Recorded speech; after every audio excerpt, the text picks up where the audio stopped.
Hey guys, and welcome to my channel. So, if you guys have been following me, then you know that I'm pregnant. We are super excited, super happy. I am just thrilled. I am thrilled. If you have not yet, go watch our pregnancy announcement video of Here Comes Thing 4. So, I wanted to share with you guys this crazy weekend that I had this past Father's Day weekend. And poor Lewis, his Father's Day weekend got ruined um, when it didn't have to be. It was a nightmare. So first off, I was having a lot of cramping. I have not had any spotting this pregnancy, and I didn't have any with my second pregnancy. I did have some with the twins, but it was really nothing. But I was having a lot of cramping, and I have 2 previous C-sections that I've done. So my scar started to kind of like bubble up a little bit. And to me, that wasn't normal. Like, it felt like and kind of looked like it could have been my uterus growing and whatnot, and be the baby, but it just didn't seem right to me because that's never happened to me the last time. So I went to the ER, and I went to one of our closest ERs, and it's supposed to be a decent hospital. A lot of people would probably argue with me and say that it's the best one in the Tampa Bay area, and I totally disagree to that now. But it's a brand new hospital. It's got, well, it's not brand new, but it's a new location. So it was closer, and I didn't want to leave. My aunt was watching my children. It was like 9 o'clock at night, and I didn't want to drive far. The hospital that I deliver at and where my doctors deliver at is about, I don't know, 30, 45 minutes. All depends on traffic. So I didn't want to drive that far in the first place, and I just thought, they'd be able to help me and answer my questions. Yeah. They surely did all that. So I went, and I spent 6 hours there, which was just like ridiculous. And I've been to this hospital before just for minor things. But we went, and it was packed, that it was, but 6 hours. In 3 of those hours, we were in the waiting room. So it was me and Lewis in the waiting room for 3 hours. Then they finally put us in a room, and it took them another 3.5 hours to just do all their testing. They took blood work, they did a sonogram, they did a pelvic exam, and then I don't know what the heck they were doing. Like, they took a lunch break, I swear. But like, it's just a nightmare. Like, I'm thinking of it, and it's just like crazy. I have like spaghetti brain thinking about it. It was just horrible. So they took the blood work first, and they did the pelvic exam. And in the pelvic exam, they told me that they did find a little bit of a pinkish, reddish tone that seemed to be blood. And they didn't say much about it. They did the sonogram, and this is what kind of threw me off, because most of the time the hospital will let your significant other or whoever else you have go with you to the sonogram. And this lady, the sonogram lady, told Liz that he couldn't go with me. So that was like one weird sign to me. And then when we were in the room, and like the minute she put that camera on my stomach, I said, "Is there only one in there?" And she said, "I can't give you any results. I'm sorry." And I said, "Okay." Which, again, I thought was strange because I have been to the ER with my other pregnancies, and they've been able to show me my baby. So that was like the first. And then I had asked her if I could see it, and she told me no. So I didn't argue with her or whatever. I just let her do what she had to do. She told me it was some kind of hospital policy, that it was a new policy of theirs, and I just said, okay, whatever. Um, but she just kept looking at this camera, or not the camera, she kept looking at the computer screen all weird. And I've never seen anybody ever look at a sonogram like that before. And I had my phone, so I was texting Lewis, and I texted him and said, something's wrong. She's looking at this stuff weird, like she's creeping me out. And she did. She took a while taking those pictures. It was like slow motion in my head. So I went back to the room, and we wait, and the sonogram lady originally told us that it was going to take maybe 20-25 minutes for the doctor to get results back before they come and speak to me. So, okay, we're thinking maybe 30 minutes, right? No. This took 2 hours for the doctor to come back. And the only reason why she came back was because it was now 3:30, and my husband had to be at work at 6 o'clock in the morning. So that's the only reason why. I don't even think she would have came in. And when she comes in, she tells me that I have a subchronic bleed right next to where the baby is attached. So I was basically bleeding inside next to the baby's sac that the baby is in, the gestational sac. I was bleeding right next to it.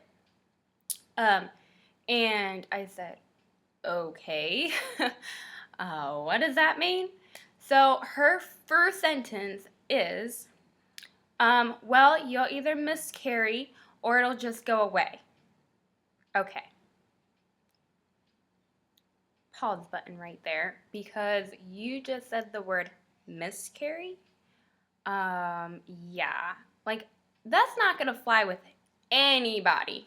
And I'm like Miss Panic. Like, I pay attention to my body a lot.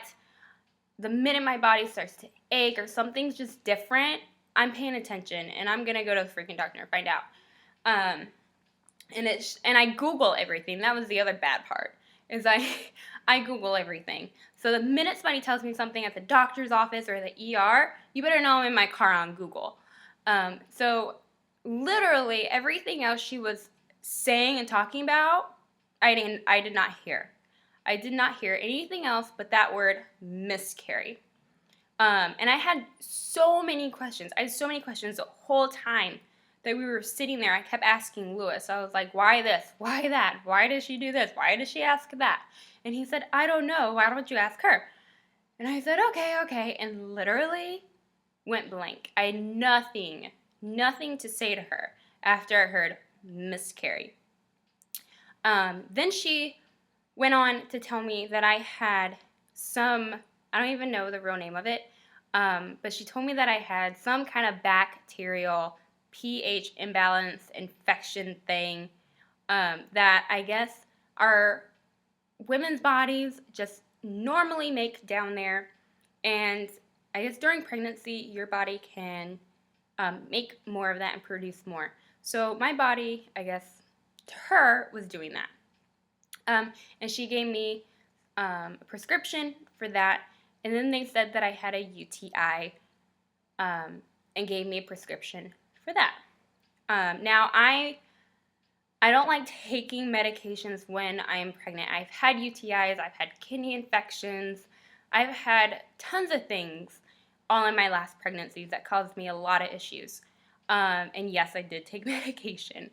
But this early on, just hearing her give me like all these pills, I was like, okay, wait a minute. Like, first off, that whole bacterial thing, I don't even know what the heck that is.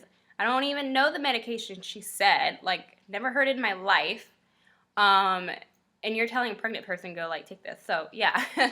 I was like, I don't know. Especially after you tell me I could miscarry. I was like, what? So I was just thrown off by everything. And again,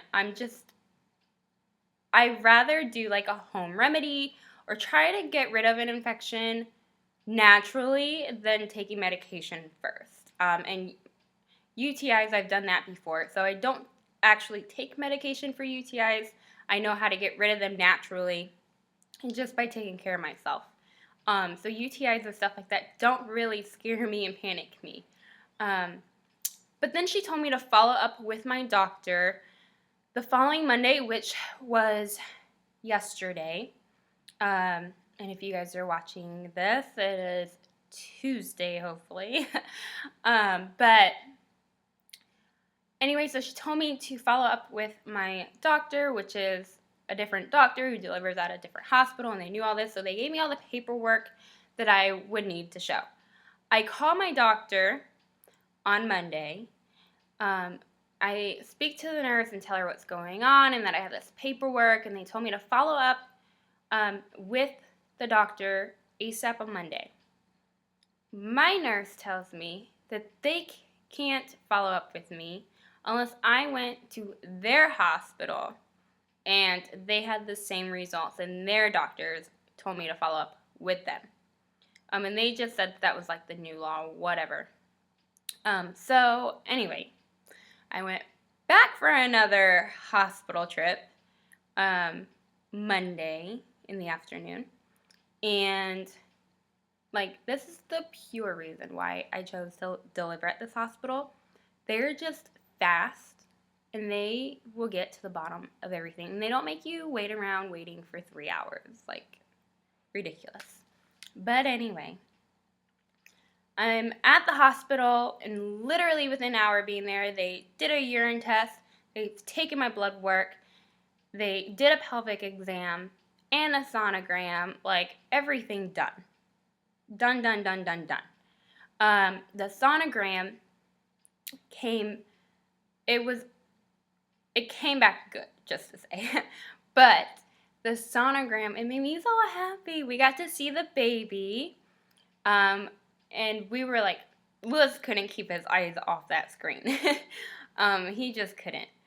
And it was just the cutest little thing. It's tiny, but you can see like the whole form of the baby, and it's like, it doesn't have any hands or feet yet, but you can see its little legs and arms growing, like they were definitely there and you saw them. Like, it looked like a little tiny baby. And an early sonogram of what it would look like. So that made us very, very happy.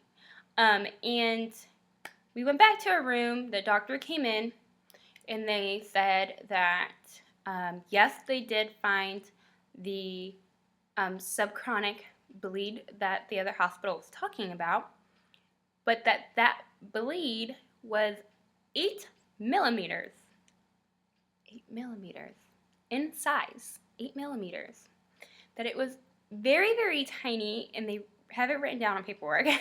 It was very, very tiny, that it was going to go away, and this was a normal bleed, that it was not going to cause me to miscarry. The baby's healthy, I'm healthy, and we're going to be A-okay. So, yes, that was wonderful news to me and Lewis. We were extremely happy. Like, I was happy because, of course, you know, you're thinking miscarry, and the whole weekend's going by, and I'm, like, crying and thinking, oh, my God, like, I'm going to wake up and, like, be bleeding everywhere.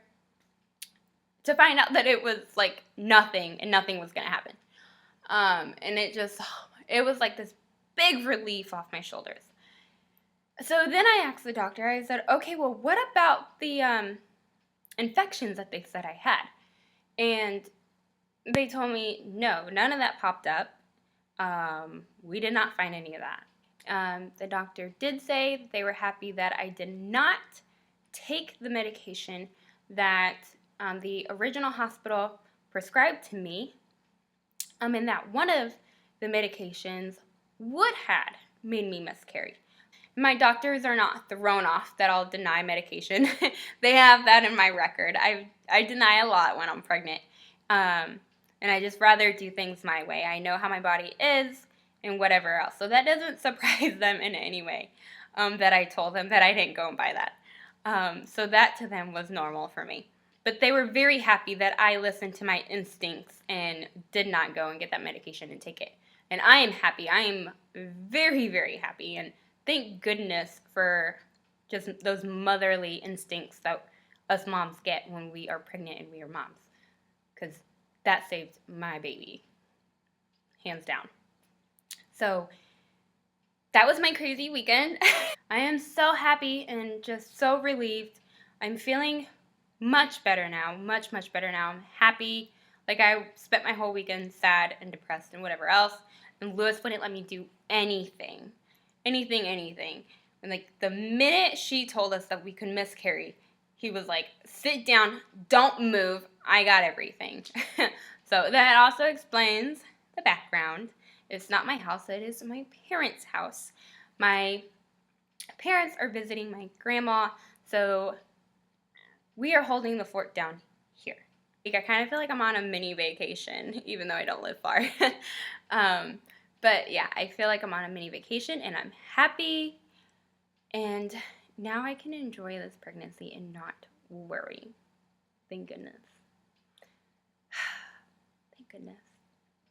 So thanks, guys, for watching this crazy video about my horrible weekend. Stay tuned for more videos. I'll have my pregnancy update this week for you guys too, so keep your eye out on that one. Make sure you hit the subscribe button and turn on your notifications so you'll know when I post a new video. Thanks, guys. Bye.